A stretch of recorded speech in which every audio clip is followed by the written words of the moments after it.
All right, YouTube, how you doing? Welcome back to the channel. It is Saturday, June 28th. We've got ourselves a full MLB slate to dive into in today's video, like we always do. I'm going to dive into each and every one of these games. I'll give you my prediction on the side. I'll give you my prediction on the total. We'll talk about any other plays like player props that we like within the game as well. But as always, guys, keep an eye down on the pinned comment of this video. That'll take you to all of my final plays, so what I'm actually rolling with myself. If that does interest you, if you do want to fade me, all of that is going to be absolutely free down in the pinned comment. All right, YouTube, how you doing? Welcome back to the channel. I tell you guys I'm a dummy all the time. They don't suck. They've just been sucking. Get them down to -3 for more juice than Jose Canseco in his prime. Tell me you're new without telling me you're new. So don't go jumping down my throat in the comments, right? If you want to fade me, or if you do want to ride me, this still leaves a bad taste in my mouth, right? And remember, more chins, more wins. In terms of yesterday, the faders made a little bit of coin there. We go 3 and 5, I believe, so not exactly our best work. The Cardinals, that money line came through. The Phillies for +133, I guess we can be happy about, but that was one of the smaller unit plays. That was 0.5 units. The Dodgers, 0.75 unit play, so one of our bigger plays, that cashes, but ultimately still in the red big time. Again, a 3 and 5 night. Not exactly loving that. That Rays and Orioles first 500, that was over in like the second inning. The Twins and Tigers got delayed, and I was like, of course. Now this is going to be a tough one, right? Mariners, Rangers first 300, they got off to the races even with good pitching, and Jorge Polanco had himself a day. Diamondbacks battled back, and I think they lost, 9-7 or 8, but still an L there. Unfortunately, the vibe doesn't get too much better with the ride of the day. CJ's Gamertag had the Royals team total under 3.5 for plus money. I liked this spot. I liked the look. Unfortunately, doesn't come through. Both CJ and I are owed that womp after our nights. That's the ride of the day from yesterday. The updated tracker, or the tracker is updated, I should say, right here. You could see that. If you guys don't know what the ride of the day is, it's simple. Use that hashtag ride of the day or ROTD down in the comments. I jump up board with one person's play each and every day. I give you a shout out in the next video, win or loss. If you win, and we're going to have a winner today, right, guys? If you do win, we keep rolling with your play until you lose. You get the shout-outs each and every day and build a nice little run, right? The tracker looks pretty damn good when you do go green. If you do lose, like we already saw, you do get the shout-out, but you got to face the womp. So get those hashtag ride of the days down in the comments. I'm hoping to have a better Saturday than we did Friday because I felt good about that slate. Just things didn't come through, right? But, that's the industry that we live in. We brought that upon ourselves. Hit that like button. Hit that subscribe button. Let's dive into game number 1 here. Yankees taking on the A's. Yankees win with 3 runs scored yesterday. A's now 2 straight games of 0 runs scored. We have Clark Schmidt on the mound going up against J.P. Sears. J.P. Sears in his last few starts has been mediocre to bad. Not all that great. He does actually have a decent outing against the Yanks from this year back in early May. 5 innings, 4 hits, 1 earned run. I don't necessarily expect him to continue doing that. If you look at his career against the Yankees roster, 68 plate appearances against. He's got a 311 average against, an expected WOBA of 448, expected slugging of 709. So yeah, I think the Yankees touch him up today. I don't necessarily love Clark Schmidt in this spot, though. The only problem is just because Clark Schmidt has been like lights out, like literally lights out, right? Go back and look at his last 5 game logs. 4 of those starts, it's either 3 or 4. I think 3 straight, I know that, but I believe 2 starts before that, 0 earned, and he's pitching deep into games. Has he faced the best of lineups? No. Baltimore, Kansas City, the Angels, those are the 2 that I have as the last 3 that I know, but I'm pretty sure he's another 0, shutout start through a few innings. But to me, this is an athletic team that's on par, if not worse, than some of those other squads, right? So, yeah, I think the Athletics could get to Schmidt solely because he's due to let up some runs here, but I don't know if it's worth wagering on. So maybe a Yankees team total would be the thing that I get here, because, again, I do think Clark Schmidt's dam is going to break at some point. But I don't necessarily look at it and be like, oh, it's definitely the Oakland or the Sacramento or, the A's. I still got to get used to just saying that, right? So give me the Yankees team total. That's probably the only thing that I'd pay. Even for 4.5, I bet you're paying a lot of juice, though, unfortunately. All right, next up we have Detroit taking on Minnesota. I want to start with a player prop here, so let's dive into Outlier. Guys, by the way, I have a free trial to Outlier. That's 7-day link down in the description. I'll also put it in the pinned comments. 7 days free of what I'd consider my favorite player prop tool out there. Go ahead and check it out. Looking at Kerry Carpenter, under 1.5 hits, runs, and RBIs. I really only like this at plus money. You can get it plus 111 over on Novig right now, excuse me. Everywhere else, it is in the slight minuses, but DraftKings and Novig, probably good spots to consider. So overall, he hasn't been doing all that tremendously, right? He only is averaging 0.7 hits, runs, and RBIs over his last 10 games. You can even see here the one that he has it in was a home run. But ultimately, why do we like this, in a big way? So on the season, yeah, it doesn't look as great. I mean, still, this slump has definitely helped. But in the last 10, it looks really good. Last 20 looks really good. When he is at home, doesn't look as good as it does, overall. But right-handed pitchers, it does look a little better, right? 70% of his games so far, last 20, right-hand pitchers. Now, you're going to look at this and see, okay, well, he's batting righties better than he is lefties. This is on the season. His WRC plus is up and his average is up. In his last 30 days, he's really struggling against righties, which is great because Bailey Ober's been good against lefties this year. And check out the pitch mix. Fastball, changeup, slider are the three pitches that we have to worry about, right?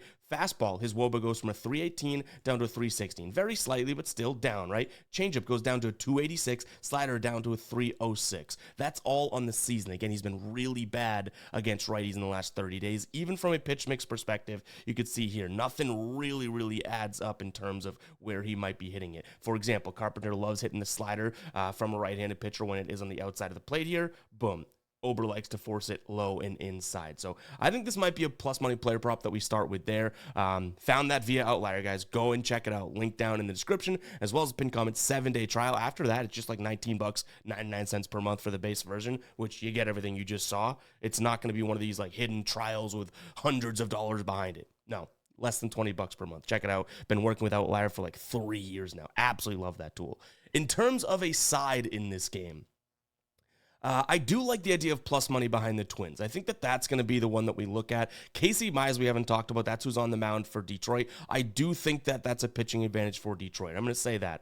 But, if Detroit's against a lefty, yeah, I consider them a good offense. When they're against a righty, I start to fade off from that opinion a little bit. And I think Minnesota may be starting to find something here. 3 wins in a row. Detroit, is just 5-5 in their last 10. They've lost 2 of their last 3, including 1 to Oakland.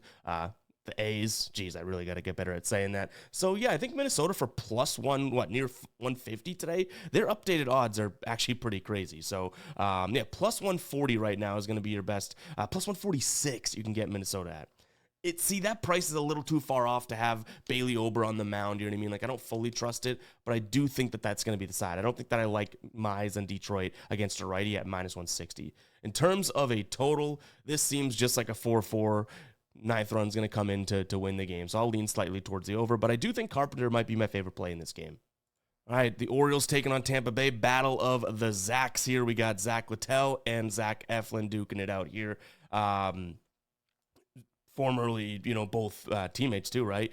Yesterday, Baltimore scored a lot of runs. If you look at the final score, it's not a typo or anything like that. They literally scored 28 runs, 4 in the second, 1 in the third, 5 in the fifth, 3 in the fifth, 3 in the sixth, 4 in the seventh, 7th in the 8th. 22-8 was that final score. I'm sure Tampa Bay's looking at this saying, if we score 8 runs in 99.9% of our games, we win it. We didn't yesterday. Absolutely crazy. Again, with Eflin and Littell on the mound, I don't necessarily want to sit here and say that, it's going to be a low-scoring game after that, but with this total at 10, they scored 30 combined runs yesterday. You have to assume there's a little bit of get back and regression, right? So I think first and foremost, I like an under, but that's just kind of like countering the fact that we had a bunch of runs yesterday, right? If we had to pick a side in this spot, I think Littell would be the one that I go to. He's going to throw a lot of splitters and a lot of sliders, 2 pitches that Baltimore should struggle with. And I do still think Tampa Bay is the better offense, right? And after getting your, what kicked by a million runs like that, you got to at least be looking at it being like, what do we do now, right? So, yeah, I guess a slight lean towards Tampa Bay. But this is a weird one. When teams score a bunch of runs like that, you don't know exactly what's coming the next day. You know what I mean? You don't know what's coming in that, but you do have the ability to know what's coming with this because it is essentially a free pick there. Paige Beckers, never get her name right. 0.5 points today over on Sleeper for new users. What I love about Sleeper is they just drop a bunch of discounts throughout the day and promos and boosts on the app as well. So even though this is all well and good, right? New users getting that 0.5 point square, the thing that they specialize in is discount for you, discount for you, discount for you. They're like the Oprahs of these DFS player prop apps. You're also going to get your first deposit matched up to $100 when you sign up today. So check out the link down in the description as well as the pinned comment. I've been rocking with Sleeper for a long time now. One of, if not my favorite, player prop DFS app out there. You just pick higher or lower based on these set projections. The more you win, the more you get paid out. And it's really cool. They don't follow a fixed payout structure like a lot of other apps. Each and every play that you throw into that entry, and the more you win, the more you get paid out, it'll change that payout dynamically because these players, the lines, whether it's higher or lower that you're picking, more or less, have their multipliers attached. So go check it out, guys. You're going to get a free square today. Like I said, a bunch of discounts, and you get your first deposit match. Absolute no-brainer. I know you might be thinking, oh, I don't really rock with WNBA. This is an MLB video. Guys, it's 0.5 points. One foul shot cashes this square. So who cares what sport it's in? Take advantage of it. Link, again, down below. Let's jump back into these games now. All right, Texas taking on Seattle. Got Brian Wu on the mound for Seattle going up against Kumar Rocker. He hasn't been all that phenomenal, right? I mean, he's going to give you 3 to 5 innings of 2 to 4 runs. Brian Wu, on the other end, actually has been decent in his last couple starts. Against Boston, they've stunk since the Devers trade. And then against Minnesota, who I do think Minnesota's offense is formidable, right? So maybe that's a good look there. I think he had 9 strikeouts in that one. He's also already pitched against this Texas team so far this year, and was phenomenal. 8 strikeouts, 0 earned through 6 1/3, just 1 hit allowed. So Brian Wu probably has the upper hand, I guess, in this one. Rocker, I don't necessarily want to get behind. It's going to be a question of what do we think of the odds that were being dealt here, right? Is the Seattle team worth -140 against a Texas team at home? Now, I would say that it's probably a yes, but even though Texas has struggled this year, they've won 56% of their games at home compared to just Seattle's 52%. So I get it. It's a little worrisome there. Another thing to be, I guess, concerned with if you do want to throw this price down is the fact that, Brian Wu against lefties, a little bit of struggles. You do have Smith, you have Corey Seager, a couple of these guys in the lineup. There is a decent amount of switch hitters in that lineup too, so they'll be batting from the left side. That might be a little worrisome, but even still, you want to make that argument. Kumar Rocker, absolutely terrible against lefties, right? And that's when you have Crawford. Rayleigh's going to be batting switch. Polanco switch. I think there's a couple other lefties in that lineup. So, yeah, it's probably going to be Seattle for me in this spot. This is a Texas lineup that I still don't trust offensively. You know what I mean? Now, they've scored 8. I think it was 6, 7, 8, or 8, maybe just 6, 7, 6 in their last 3. Does that worry me? Sure, I could give you that, but before that, 1, 3, 3, 1, 3, 6, 1. Not very consistent, so I'm hoping Brian Wu can kind of do his thing out there and pitch fairly well. I'll take the Mariners here on the money line. Do I love the idea that they won a hard-fought one yesterday and all that jazz? Maybe not. They had to win in extras, right? That's a little worrisome. But both teams played in extras, so you know what? Why not roll the dice to some degree here? In terms of what we have from the bullpen, Texas threw 7 arms yesterday. I think it was 7 arms yesterday. None of those guys pitched the day before, though, so I guess that's all right. And Seattle pitched a lot of their key arms yesterday, but still none of those guys pitched the day before. So maybe a slight, Texas bullpen up advantage, but I think that they had the bullpen advantage even without these guys being taxed. So I still don't mind Seattle on the money line. In terms of a total, it's at 8. Maybe a Texas team total under. Maybe we don't have to worry about the offense or anything like that, and we just say, Brian Wu, go out there and pitch well. Maybe a Texas team total under. Pittsburgh taking on the Mets. I told you yesterday. Now, I did not lean towards the Pirates, so I'm not taking a victory lap. But I said there was enough there that kind of skeeves me out about taking against them. And would you look at that? They smoke them.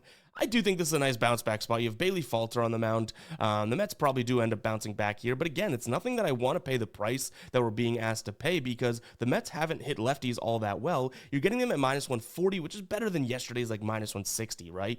But still, that is a price that I'm kind of like, that's a little expensive. So I do still lean Mets. I think they're the better team. Paul Blackburn versus Bailey Falter. You could make an argument either way, but Paul Blackburn, I'm thinking his pitch mix kind of fits against this poor Pirates offense pretty well. Pirates scored a bunch of runs yesterday. Do they do that 2 games in a row? I highly doubt it, that type of a thing. So yeah, it's Mets for me, but there are little inklings and little pieces that are saying, hey, Pirates, Pirates, Pirates, which again, happened yesterday, I'm glad we didn't just go with the easy play the Mets because we're at least open to opposing ideas, which I'm kind of, again, in that same spot. I do not mind the idea of an under today, though.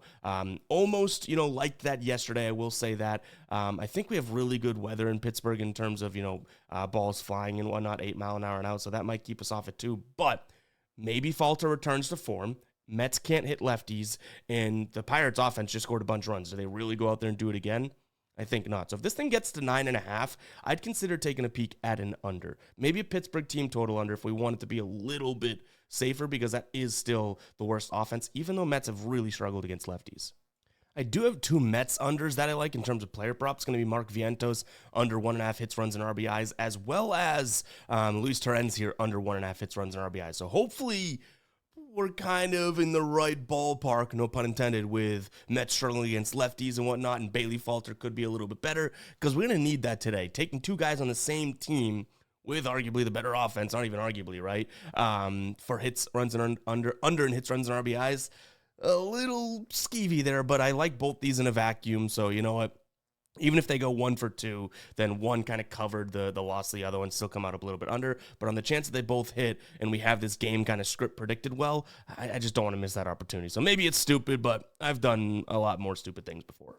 This game, not one of those. We had this one pegged perfectly yesterday. Cleveland taking on St. Louis. Do we jump right back into the pool today and back the Cards again? I don't think so. Michaelis is on the mound going up against Slade Ciccone. Now, I will say that I don't feel comfortable backing Ciccone, right? I don't. But Michaelis, still, the way that he has gotten away with some of his pitching just seems kind of crazy to me. Like, his numbers look god-awful, but somehow he stays in there and he gets out of situations and that type of thing. Now, Ciccone has been really, really bad at home this year. He's been decent against righties. That's not exactly the side of the plate that it matters all that. I mean, St. Louis is pretty balanced, I guess you could say, but still, that's not like it gives him an upper edge. What I think could help him is the fact that he does throw the fastball. He even generates some swing and misses with those. This is a St. Louis team that doesn't hit the fastball all that tremendously, so I'm going to lean towards the Guards in this one. I like them from a first 5 perspective as well. I do think that Michaelis could get kind of, I don't want to say get got, because that's saying a lot, because he just seems to slip out of situations plenty, but I do think that this Guardians team could jump on him. 48 plate appearances against him in his career in terms of the current roster, right? 327 expected batting average against, strikeout rate of just 8.3. We know he's going to put the ball in play. Expected WOBA of 358, expected slugging 514, launch angle of almost 19%. Again, K rate of just 8.3. So if the Guardians put this thing in play, I think they get base runners today, and hopefully they can bring some of them home. I would say that that's pretty, ideal, right? Now, they've struggled against righties, but against righties at home, they've actually been decent. Top half of the league in WRC+, ISO slugging, that type of thing. So I think it's going to be a Guardian spot for me today, assuming we can get a good price on them. The Guards are due to start turning things around, I would say. This St. Louis team, these two teams are very, very similar. I will say that, even though St. Louis has like 5 games up on them. But to me, I think Ciccone over Michaelis is going to be the thing that we consider. Total-wise, yeah, I would say this is another one where, much like I've talked about already, it's like maybe we get 4-4 type of a game and the 5th run for either team wins it, which would put it to that 9 mark. Don't have the biggest feel for the over here, but I don't really like the idea of an under, especially if I'm thinking that Cleveland could get to Michaelis, and I'm already sitting here being like, I don't love Ciccone. It's like everything I've said would kind of indicate I lean towards an over, right? So I guess we'll stick to that. All right, Arizona taking on Miami. We had Arizona money line yesterday, didn't come through. Today we have Brandon Pfaadt against Sandy Alcantara. Yeah, you could say that, Alcantara has the upper hand here finally, because Brandon Pfaadt's been really, really bad, right? Alcantara hasn't had the best of years, especially knowing how good that guy was. And I'm sorry to people that just started to pay attention to baseball within the last year and a half, because you never got to see Cy Young, Sandy Alcantara just absolutely dominate, like electricity dominate, right? And think about that. You had Miami, Yuri Perez, Alcantara, Jesus Luzardo kind of all in the works at one point, right? They were all to some way, shape, or form. Injuries and all that, obviously not all together, but that would have been crazy. But, Alcantara's a little bit different now, right? I mean, on the season, he's really, really struggled. There's no denying that. 6.7 ERA. On the road, he's got nearly a 2 flat whip. I think it's like 1.9 something. So Brandon Pfaadt at home's been okay. I'm going to trust the offense here for the Diamondbacks. Yeah, we've been throwing a lot of money at the D-backs lately. It's been somewhat profitable using, our numbers in terms of this year, but we've definitely taken a lot of L's, but we've actually had just a lot of volume behind the Diamondbacks, so it makes sense. To me, maybe a team total would be kind of what I'm looking at here. Them getting to Alcantara. I mean, in terms of his starts recently, he has looked a little bit sharper, but that was Atlanta, Philadelphia without their key bats, right? Pittsburgh, Colorado, my San Diego stinks. This is the best lineup that he'll see in a little bit, and he's on the road here. So I don't necessarily think he goes out there and throws a masterclass. I'm hoping the Diamondbacks can give some runs, behind Brendan Pfaadt here because he's been pretty damn bad. So yeah, I would lean either an over if you think that this is going to be a spot where Pfaadt lets up a lot of runs, or just take a peek at an Arizona team total over. The thing that might keep me off of this, and again, I like to give you the other side of it, is that we just saw a really high-scoring game yesterday, pretty intense game as well, finishing 9-8. Diamondbacks almost came back, like I said, in the last inning they scored 3. You could either think that's going to kind of prime them for some momentum into this game, or they used all their runs at the end of the game yesterday. So we'll see where we go. But I like Arizona as well as the over, maybe a team total over. All right, White Sox taking on the Giants. Yesterday was a low-scoring game, and I almost like this to be low-scoring again. The fact that we have Hauser on the mound for the White Sox and he struggles against lefties is making me a little nervous. I will admit that. Making me a little nervous, but I think Robbie Ray should be able to do his job, right? So all we need is a San Francisco team to continue to kind of struggle in terms of offense early on in the game, which we've capitalized a decent amount on so far this year. But again, Adrian Hauser against lefties is bad. You got Devers. You have a bunch of names. Lee. You have Yastrzemski, I guess. Those are actually the main ones. I guess it is a pretty heavy lineup. So maybe that is good for Adrian Hauser, but still, like Devers and Lee, like those are type of spots that are a little tough to just kind of get behind. But I still don't mind a first 5 under. The main thing being here is this, and check it out. The sinker is going to be that main pitch that Adrian Hauser throws, right? 40% of the time. Look at the one pitch that San Francisco just struggles with. And I will even say this is good news, right? He struggles against lefties. That much is clear. That's where I'm pulling that from.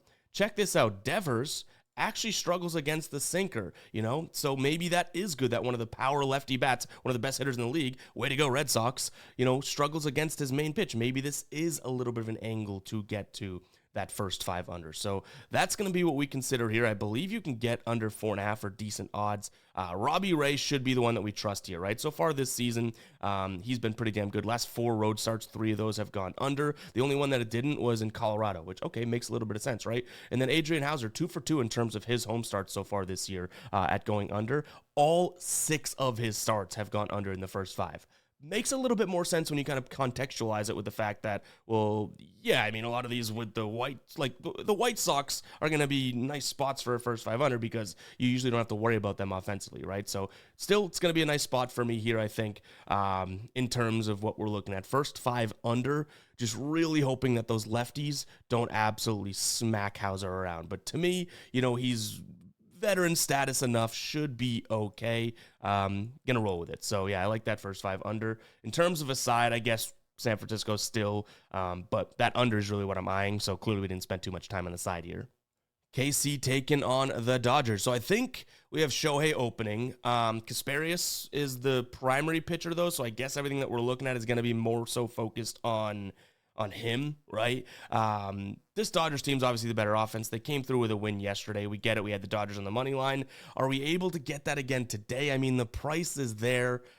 I feel kind of silly not taking a peek at Dodgers money line, especially when you have like Seth Lugo on the mound, who really hasn't been all that phenomenal. I guess you could say he's still got it in him. He's still a really good pitcher. I'm not trying to say that, but and he's actually started, I want to say like 3 starts in a row. He's looked pretty good, but against lineups that have been struggling, Texas, San Diego, the Yankees, but the Yankees are an offense that's kind of struggling. I don't necessarily think the big bag Dodgers come into town and it's like, oh, well, we're going to struggle too. I just can't see it. So I do lean Dodgers. This is not a slam dunk like I thought yesterday was, right? That was more so Cameron's looked strugglesome against good teams. And even yesterday, I think he only went like 4 innings, right? Seth Lugo has the experience and has the sort of, I would assume, composure and poised to be able to pitch against some of these good squads. I just don't know how much I trust him. So yeah, I think it's going to be a Dodgers spot for me. Total sitting at 9.5 tells me that this Royals team may score some runs, but I would just rather cut down the fat and focus on maybe Dodgers team total over, if anything. Andrew Abbott, Randy Vasquez. I like Cincinnati in this spot. But look at that price, right? Do we really like Cincinnati at -1, nearly 60? If you can get a good price, sure, because I do think that, Cincinnati can build some momentum off of yesterday. We know that this is a Padres team that struggles against lefties. Andrew Abbott has been really good this year. He's going to throw a lot of fastballs, changeups. Those are two pitches that this San Diego team struggles to hit. And Randy Vasquez, on the road, not so great. Against lefties, not so great. There are a couple lefties in this lineup, including Friedel Lux, Ellie batting from the left side today because of the switch, right? You have Benson. So a couple lefties that could kind of concern you. So yeah, lean towards Cincinnati here, but I'd have to wait this one out to get a decent price because that price right now is a little bit too much for me to really want to get behind. So we'll see what this price ends up getting to, and maybe that's something that we can consider. But as of right now, I don't think it's something that we jump on until it gets a little cheaper. What I don't necessarily mind is maybe a Reds team total over. Again, kind of fading Vasquez. Could be a decent spot here. You're going to have what looks like wind blown directly out, already in a hitter-friendly ballpark. I think Cincinnati may get a little bit of rain, but sometimes that humidity helps the balls travel further too. So just when you see chance of rain, it doesn't always make me feel like, oh man, we got to look at an under, right?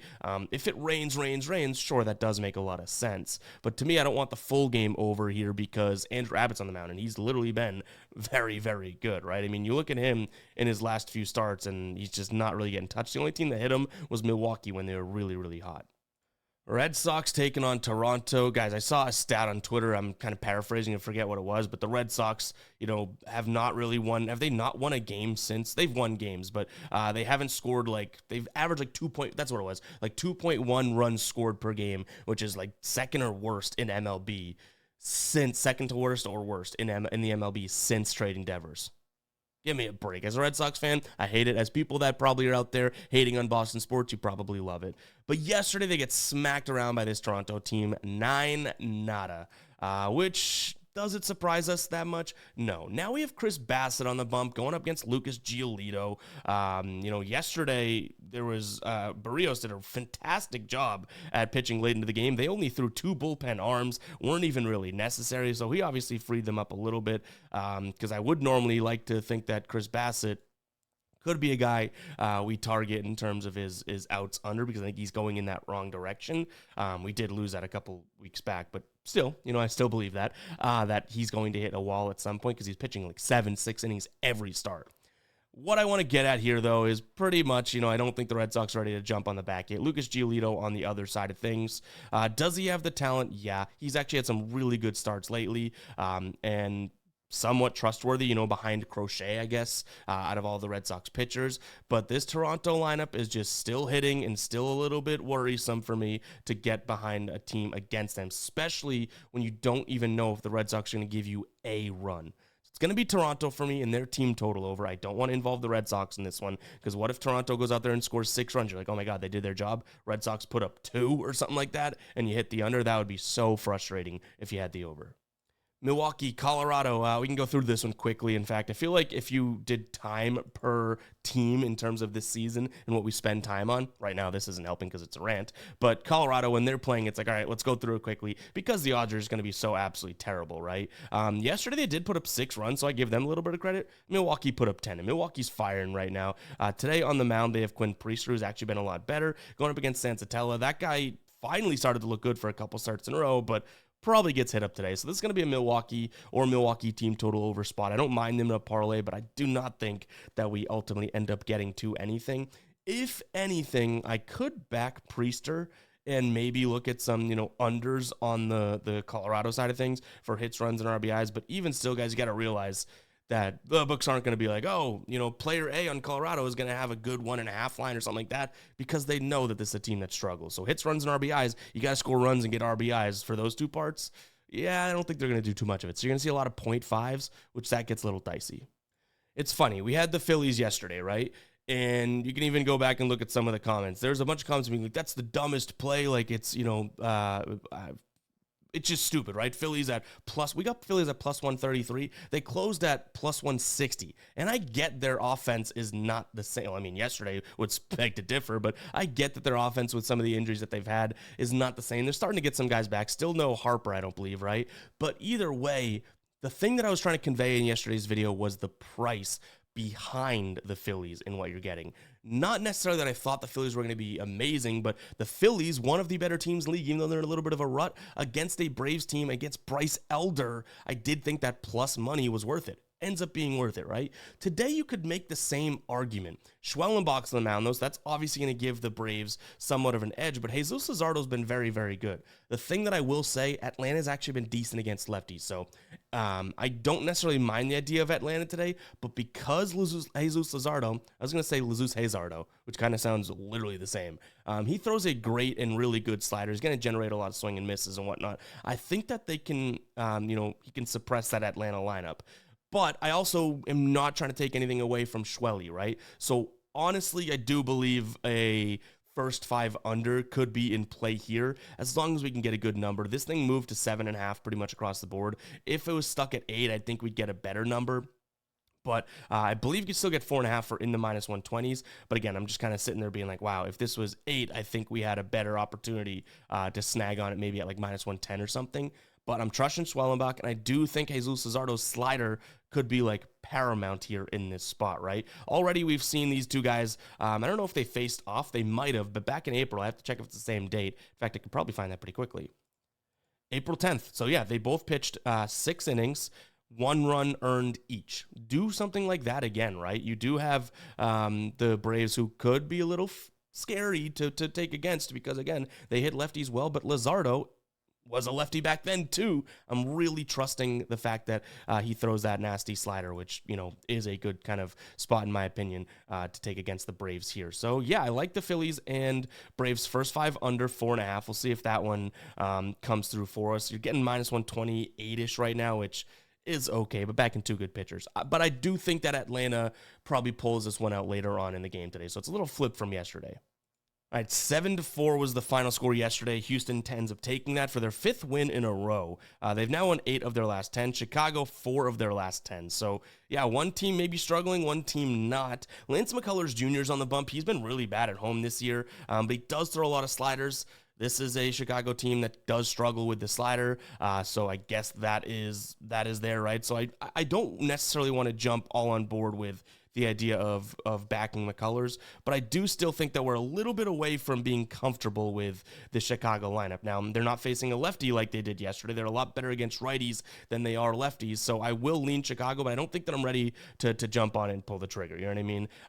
So Colin Ray is on the mound, and not a big fan of him, but maybe the Cubs could put up a respectable number today, so if you can get a nice number in terms of them scoring runs, that might be ultimately what we end up looking at. But again, I do kind of worry about the slider. That is a tough pitch for the Cubs to hit. McCullers does throw that a lot, but he does not get a lot of chases. He does not get a lot of swing and miss with it. So even though he throws it, I can't sit here and act like it's a really good pitch of his, right?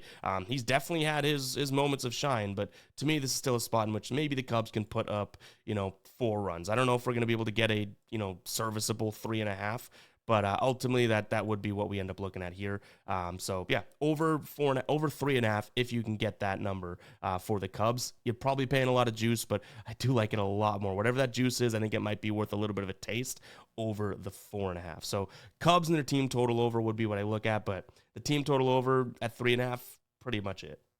And like yesterday, this is probably my least, interesting game on the board to me. Hendricks versus Soroka, okay. I would still say the Angels' bats probably look okay here. I mean, you pick your poison with either one of these squads. I think we'll still just follow the plus money. Washington ended up being a decent, look yesterday, but, I said Soriano is the better pitcher, but the fact that he throws a sinker, Washington hits it well, kind of worked out that way. But I can't victory lap it, much like that Pittsburgh play, never put my hard-earned bread on it. So I guess I would say, whoever's plus money today, I think it's going to be Washington again. But, if you like the Angels, I'm not trying to step in your way. I don't mind the idea of an over, though. I still do think that these are 2 crap bullpens. Whether Hendricks and Soroka can go out there and pitch well, who cares? I think that we have a lot of runs, that we have opportunity to score runs throughout the entirety of the game here.